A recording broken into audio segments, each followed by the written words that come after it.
Avec notre invité ce soir, nous allons continuer de faire le point sur la situation de la pandémie à coronavirus. Nous allons nous intéresser particulièrement au Togo qui fait également face à cette pandémie, et dans le décompte quotidien que l'on retrouve sur le site consacré à cette maladie, eh bien on est à 77 cas dépistés positifs au coronavirus, dont 45 sont actifs. Alors, face à la situation, faut-il rendre le port du masque obligatoire? C'est la question qu'on va poser à notre invité, Dr Ekwe Joël Ametitovi. Bonsoir. Bonsoir. Vous êtes chirurgien, membre du bureau du SYNFOT. Le SYNFOT, c'est le syndicat national des praticiens hospitaliers du Togo. Merci d'accepter notre invitation. Merci à vous aussi. Alors, est-ce que directement, le SYNFOT, en tant que syndicat des praticiens hospitaliers, est impliqué dans la riposte contre le coronavirus? Oui, merci de nous avoir donné l'opportunité de pouvoir expliquer à la population ce qui se fait en matière de lutte contre l'épidémie, disons la pandémie actuelle. Donc, effectivement, dès le départ, le SYNFOT s'est engagé parce que l'une de nos missions premières, c'est le bien-être du personnel soignant. Donc, dès le départ, nous nous sommes engagés parce que c'est une maladie qui non seulement touche la population en général, mais qui implique beaucoup le personnel soignant qui est en première ligne de front. Donc, dès le départ, nous avons mis en place tout ce qu'il faut pour protéger ce personnel et pour sensibiliser. Alors aujourd'hui, on le voit là, un peu partout, on recommande le port du masque. Est-ce que vous pensez que le masque protège véritablement du coronavirus? Alors, l'histoire du masque, il faut d'abord rappeler que c'est classique de porter un masque lorsqu'il y a une épidémie. Au Togo, nous n'avons pas cette culture, mais des pays, notamment des pays asiatiques, ont cette culture depuis des années de porter un masque. D'abord parce qu'ils ont des villes très polluées, donc tout le monde porte un masque. Et encore parce qu'il y a des épidémies fréquentes de grippe dans ces pays qui font qu'ils ont l'habitude de porter le masque. Et maintenant, les pays européens, ils en ont moins l'habitude. Ils le font aussi, à part les catégories professionnelles qui ont l'habitude de porter un masque, ainsi que chez nous ici au Togo. Mais il est recommandé en période de pandémie, effectivement, de porter un masque, pas pour éviter de contracter la maladie, mais plutôt pour éviter de la répandre. Et c'est très important à comprendre. Alors, sur la question des masques, dès le départ, on a entendu beaucoup de choses. Alors, est-ce qu'on peut porter tout type de masque? Alors, les masques qui sont recommandés, c'est d'abord ce qu'on appelle les masques anti-projection. C'est ce qu'on appelle le masque chirurgical, qui est en vente courante depuis quelques semaines que l'épidémie a commencé ici. Et ils sont généralement de couleur bleue ou vert ou autre. En fait, ces masques sont destinés à l'origine au personnel soignant pour éviter que ce personnel, surtout au bloc opératoire pour nous les chirurgiens, pour éviter que nous ne contaminions notre champ opératoire.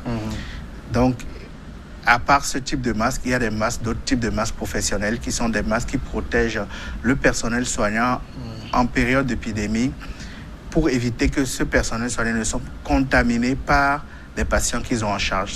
Le plus connu, c'est le FFP2 ou le N95 qui est utilisé. Alors, est-ce qu'on retrouve au bord des routes là, est-ce que c'est des masques recommandables? Alors, elle est très importante cette question. Depuis que ça a commencé et que tout le monde pense qu'il faut porter un masque pour éviter d'être contaminé par le coronavirus, ce qui est faux. Il faut plutôt porter un masque pour éviter de contaminer son environnement et donc éviter que la maladie ne se propage.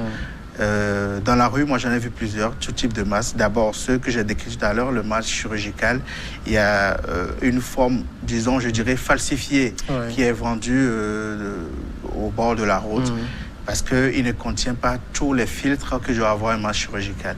Le masque chirurgical classique a 3 filtres. Celui qui est vendu dans le commerce actuellement, vous en voyez certains, ils sont tellement transparents que vous voyez le porteur à travers et ils ne sont pas efficaces pour jouer le rôle pour lequel on doit le porter. À part ça, il y a le masque en tissu aussi qui a commencé à être vulgarisé. C'était pas utilisé avant, mais avec la pandémie du coronavirus, la pénurie de fabrication des masques classiques industriels, les gens se sont mis à fabriquer des masques en tissu. Mais il y a des recommandations à respecter aussi pour ces masques. Est-ce que les masques sont réutilisables? Alors, le masque à usage unique, le masque chirurgical que l'on connaît, ou même le FFP2, il n'est pas réutilisable. En général, vous le portez pour une action précise et après vous l'enlevez. Pour le personnel soignant, par exemple, vous le portez tout au long de votre service et après le service, vous l'enlevez, vous le jetez. Et ils ne sont pas réutilisables, a priori. Même si aujourd'hui, on assiste, même dans certains pays européens, du personnel soignant qui est arrivé à réutiliser des masques à cause de la pénurie toujours. Mais il n'est pas réutilisable. Et ça doit durer combien de temps? Parce que dès le départ, on avait dit que le masque doit être porté pour 3 heures de temps. Alors, en principe, ça doit durer combien de temps? C'est ça, le masque anti-projection chirurgicale doit durer 3 à 4 heures de temps parce qu'on estime qu'avec le temps, avec la sueur, avec les gouttelettes salivaires, il devient plus poreux, donc il n'est plus efficace. Donc après 4 heures de temps, il faut le changer. Pour le masque FFP2 qui est pour le professionnel de santé, il faut le garder pendant 8 heures. Et quand moi, j'ai suivi beaucoup de vidéos où on enseignait à fabriquer soi-même les masques. Alors, dans ce cas, quelles sont les recommandations à suivre, les précautions à prendre? Alors, les précautions, il faut tout faire pour que le masque fabriqué, fait maison, si on peut l'appeler comme ça, se rapproche du masque industriel. C'est-à-dire, comme je l'ai dit tout à l'heure, respecter les 3 filtres. Il faut au moins 3 couches de tissus différentes pour pouvoir arrêter les différents projectiles qui vont sortir lors de notre respiration ou lorsque nous parlons. Il faut aussi que ce masque puisse ouvrir le nez. Il faut qu'il soit anatomique, c'est-à-dire respecte un peu la forme du visage et couvrir le nez, la bouche et le menton. Ceci est important parce que lorsque nous portons le masque, nous pouvons être amenés à parler, à tousser, à éternuer pour que le masque ne se déplace pas. S'il ne respecte pas cette forme anatomique, il risque de se déplacer et donc ne jouera plus encore une fois le rôle pour lequel il sert. Donc, ça veut dire quand même que à la maison, on peut fabriquer des masques recommandables. Aujourd'hui, tout le monde le recommande parce qu'au moins, c'est une barrière. C'est une barrière à la propagation. À défaut de rien, on peut fabriquer des masques en tissu qu'on peut laver et réutiliser. Après chaque utilisation, il faut les laver. Seulement, il faut veiller à ce qu'on mette 3 couches de tissu. N'importe quel tissu, des tissus assez fins. De tissu fin, du tissu en coton, les filtres. Les stylistes ou les couturiers verront quel type de tissu utiliser parce que ça doit permettre aussi une respiration facile.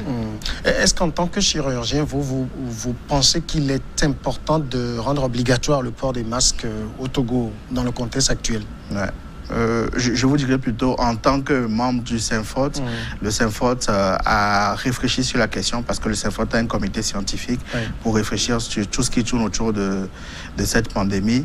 Et nous avons recommandé que tout le monde porte un masque, mais dans des conditions particulières. C'est-à-dire que le personnel soignant, il va de soi qu'il doit porter un masque, et dans la mesure du possible, le masque FFP2, ou encore dans les structures sanitaires qui ne sont pas dédiés à la prise en charge des cas positifs, qu'au moins tout le monde puisse porter un masque chirurgical au minimum. Ou encore la population générale lorsqu'il fréquente des lieux publics.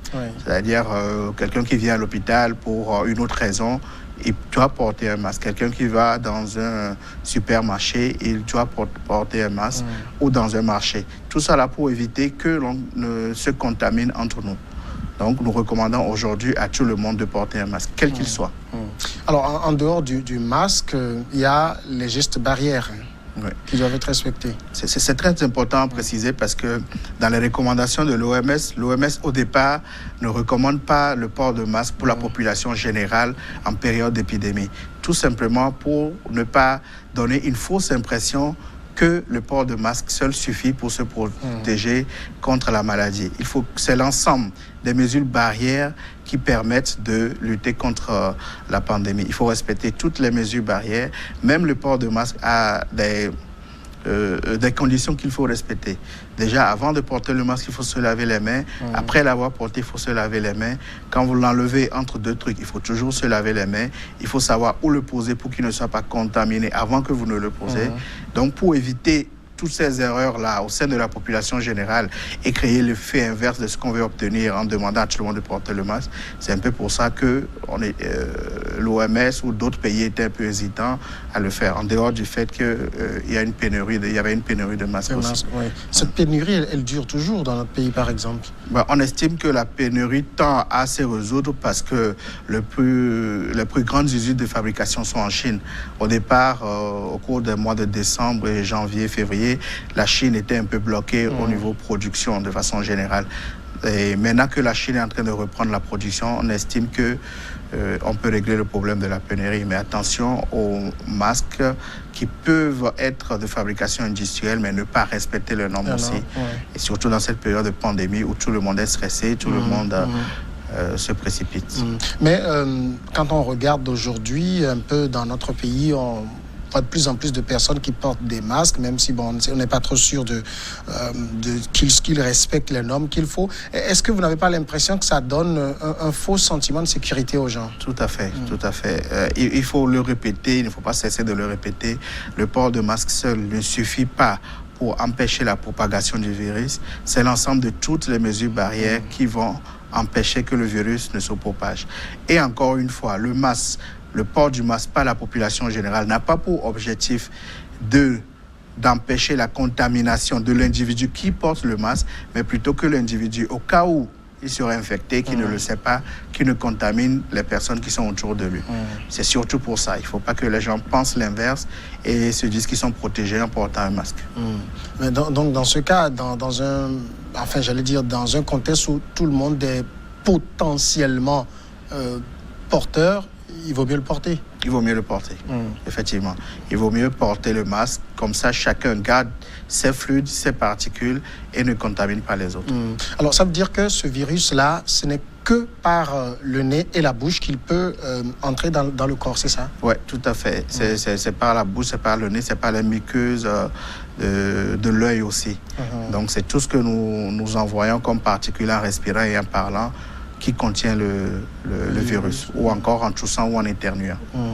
Alors ça veut dire quand on se retrouve par exemple sur un marché, on peut ne pas transmettre, c'est ça? Parce que quand on suit les nouvelles, on donne l'impression comme s'il suffit d'être ensemble et puis on se contamine. Oui, justement, ça fait partie des mesures barrières, d'éviter les contacts humains. Parce que quand on est ensemble et qu'on ne respecte pas la distanciation sociale, la personne infectée émet des particules qui sont infectées, qui peuvent aller jusqu'à 1 mètre, 2 mètres. Et lorsque 2 personnes sont face et qui sont en train de parler, celui qui est infecté peut contaminer l'autre qui est sain, parce qu'il est proche de lui. Non seulement la personne qui est en face de vous, mais tout ce qui vous entoure, les sols, les surfaces, les objets. Alors, il suffit que d'autres personnes qui ne sont pas contaminées touchent ces objets, portent la main à la bouche ou au nez ou vers les yeux, ou au visage en général, pour être contaminé. Alors, moi, je voudrais quand même bien comprendre les choses. C'est-à-dire, par exemple, on a quelqu'un qui est porteur, sain ou pas, qui a touché un objet que vous avez touché aussi. Donc, vous avez pris le virus sur les mains. Oui. Alors, tant que vous ne le portez pas vers le nez, vers la bouche, vers les yeux, est-ce que vous êtes contaminé? Vous n'êtes pas contaminé. C'est pourquoi de tous les messages de sensibilisation parmi les mesures barrières, évitez de vous toucher le visage avec les mains. Et là encore, dans la population générale, il y a une fausse impression. Quand on dit les mains, les gens ont l'impression que c'est la main en tant que, en tant que peau. Mais même si vous portez un gant, que vous touchez le virus, que vous portez la main au visage, vous serez infecté. Parce que vous voyez les gens dans la rue qui portent des gants pour faire plusieurs choses en même temps, se disant qu'ils sont protégés. Au contraire, ils vont encore s'infecter tant qu'ils vont porter cette main gantée au visage. C'est pour cela qu'il faut bien se laver les mains. Il faut se laver les mains. Alors, comment se lave-t-on les mains? Alors, se laver les mains, il faut le faire avec du savon et de l'eau propre. Il faut prendre du temps pour laver toutes les zones de la main, que ce soit l'intérieur, l'extérieur, les espaces interdigitaux, les bouts des doigts et le poignet. Il faut prendre le temps de le faire. Ce n'est pas un geste rapide qu'il faut faire en 1 ou 2 secondes. Classiquement, on dit qu'il faut se laver les mains entre 20 et 40 secondes. Il faut prendre le temps de le faire. Il ne faut pas se précipiter. Alors, le savon, ça a un effet sur le virus, ça le tue ou comment? Oui, c'est-à-dire que en matière d'hygiène, le savon est recommandé pour diminuer la contamination des microbes sur la main. C'est pourquoi on recommande le lavage des mains, qui existait depuis, même surtout dans les structures sanitaires. C'est avec l'avènement de cette pandémie que cette pratique se répand un peu plus dans la population. Alors, en se lavant les mains, on diminue la contamination. C'est pas seulement le virus qu'on a sur la main. On a plein de bactéries sur les mains qu'on élimine en se lavant les mains. Et ça permet en même temps de lutter contre d'autres maladies qui sévissent dans nos pays. Le savon élimine le virus sur la main parce que c'est un virus à membrane qui n'est pas résistant. Alors, en dehors du savon, on recommande également l'utilisation du gel hydroalcoolique, mais on a vu aussi un foisonnement de gel sur le marché. Est-ce qu'il y en a plus efficaces que d'autres? Alors, je ne saurais vous le dire. Là aussi, il y a des recommandations de l'OMS pour la fabrication du gel. Et puis, c'est pas grand-chose. Hein. Le gel hydroalcoolique, c'est une solution qui contient de l'eau stérile, si vous voulez, et de l'alcool à des proportions qui sont bien claires et déterminées par l'OMS. Alors, on ne sait pas qui respecte finalement ces proportions ou pas. C'est pourquoi il est recommandé que tous les gels doivent avoir une étiquette avec le nom du fabricant, les dosages qu'il y a en termes d'alcool, de pourcentage d'alcool et d'eau. Il faut faire attention pour les gels qu'on a sur le marché. Il y a un pourcentage d'alcool indiqué. Oui. Il est de combien, par exemple? Le pourcentage d'alcool indiqué, c'est à 70% d'alcool. C'est toute une formule chimique. C'est facile à fabriquer parce que la preuve, il y a beaucoup de nos collègues pharmaciens qui se sont mis à le fabriquer. Et à la fac de médecine aussi qui en a fabriqué. Il est très facile à fabriquer, mais il faut respecter les proportions et les conditions d'élaboration. Ça veut dire que l'alcool, à 70% par exemple, tue le virus, c'est ça? Oui, il tue le virus. À 70%, mais avec de l'eau. C'est avec de l'eau, c'est pas de l'alcool simple, de l'alcool pur qu'on a dans nos officines. Au début de la crise, vous allez dans certains espaces ouverts au public, on vous met de l'alcool sur la main. L'alcool ne tue pas le virus. L'alcool qui n'est pas dans une solution hydroalcoolique ne permet pas de tuer le virus. Donc c'est quelque chose qu'on peut faire chez soi, en respectant les dosages. Il y a les conditions d'hygiène qu'il faut respecter. Et il est recommandé aussi de le faire dans une enceinte climatisée, si vous voulez. Donc, je ne pense pas que tout le monde puisse le fabriquer à la maison. Alors aujourd'hui, est-ce qu'on doit... on respecte ces mesures barrières, on dit tousser dans le creux du coude, ou utiliser un mouchoir à usage unique, se laver les mains et tout. Lorsqu'on respecte tout cela, est-ce qu'on doit encore s'en faire? Alors, lorsque toutes les mesures barrières sont respectées, on estime qu'on diminue considérablement la propagation du virus. L'idéal est la réduction soit à zéro. Et il est peut-être difficile d'avoir cette réduction à zéro, mais on le diminue de façon considérable. Parce que le problème du coronavirus, c'est qu'en un temps T donné, il peut infecter une grosse partie de la population. Et quand beaucoup de gens sont malades en même temps, aucune structure sanitaire au monde n'a la capacité de voir 30 à 50% de sa population malade et de pouvoir les garder en hospitalisation. Donc c'est pourquoi on veut empêcher une propagation rapide en un temps record. Alors, quand on met en place les mesures barrières, on peut encore avoir des gens qui peuvent s'infecter sur plusieurs mois. Mais on ne sera plus en épidémie. Voilà, c'est ce qu'il faut éviter en fait. Il y a d'autres qui pensent que dans le contexte actuel, il est préférable d'aller à un confinement généralisé pour 14 jours au moins et pour se dire qu'on est à l'abri. Mais tout ce qu'il faut qui empêche les contacts humains et les rassemblements sont efficaces pour créer barrières. Maintenant, chaque pays va définir est-ce qu'il veut en fonction de ses moyens humains, de ses ressources financières et tout. Parce que le confinement général veut dire, a priori, arrêt de toutes les activités. Alors, il faut que ça appartient maintenant aux gouvernants ou à d'autres spécialistes dans le domaine de pouvoir définir si socialement, économiquement, tel pays peut tenir un confinement généralisé pour tel nombre de temps. Alors, docteur Ameti Tovi, on entend aussi beaucoup de choses et moi, je profite de votre présence ici pour les éclairer. Alors, par exemple, lorsque nous sortons, parce qu'on ne peut pas aussi s'empêcher de faire des activités, et qu'on revient à la maison, on se lave les mains très correctement. Si on a un masque qu'on peut laver, on le lave. Est-ce que ça suffit? Parce que les gens disent, vous pouvez avoir le virus sur vos chaussures, sur vos habits, tout ça. Est-ce que c'est des propos alarmistes ou c'est de la réalité? Oui, comme je l'ai dit tout à l'heure, une personne infectée qui n'est pas protégée par un masque, lorsqu'il respire, lorsqu'il tousse sur le terrain, il contamine son environnement. Et qui dit environnement dit nos habits et nos chaussures.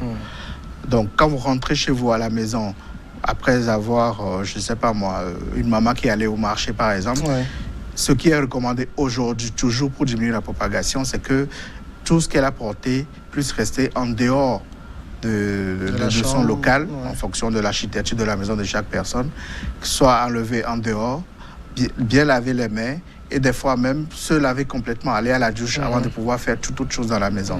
Oui, le virus peut rester sur nos habits et nos chaussures. Donc, attention lors de nos mouvements. Alors, est-ce qu'il existe d'autres solutions pour désinfecter ses chaussures, ses habits, par exemple, sans besoin de se déshabiller à l'extérieur avant de rentrer dans la chambre? Si, mais c'est assez compliqué parce que les hygiénistes ont des moteurs qui permettent de désinfecter, d'asperger de solutions, de contaminantes les personnes ou les habits, surtout dans les centres où il y a la prise en charge. Maintenant, chacun ne peut pas avoir ça à la maison. Donc, le moyen le plus facile, c'est d'enlever son habit et de le laver. Le javel est efficace? Le javel est efficace, mais attention au javel parce qu'il peut irriter la peau, il peut décolorer et tout.